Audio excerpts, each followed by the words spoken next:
Villes que descendent côte à côte le maire de la ville et le ministre de la Cohésion des Territoires, Jacques Mézard. Il leur suffirait de faire quelques pas dans une rue perpendiculaire pour découvrir les devantures des commerces fermés. Ici, comme dans beaucoup de villes moyennes, le commerce n'est pas au mieux. Les magasins ont déserté au centre-ville. Alors du coup, je vous mens pas, je préfère aller sur la zone industrielle côté Cora et tout. J'ai tout sur place. On ne peut pas se garer, alors on va à l'extérieur. Alors, les gens ont plus de pouvoir d'achat pour pouvoir consommer comme avant. Moi, je suis commerçant depuis très longtemps. Aujourd'hui, on le voit bien, il faut faire beaucoup d'heures. Lunéville, 20 000 habitants, est donc la première parmi 222 villes de France à signer une convention cœur de ville avec le gouvernement.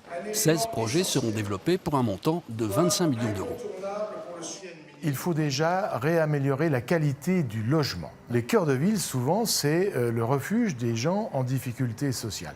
Alors à Lunéville, c'est pas pire qu'ailleurs, c'est peut-être plutôt mieux qu'ailleurs.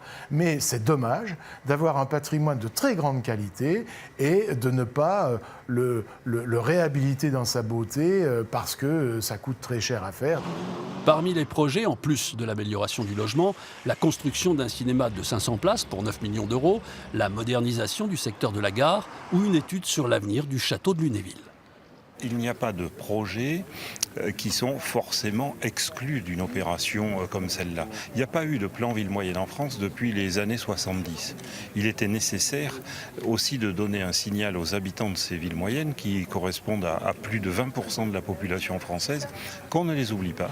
Les élus locaux apprécient cette convention cœur de ville, souple et évolutive.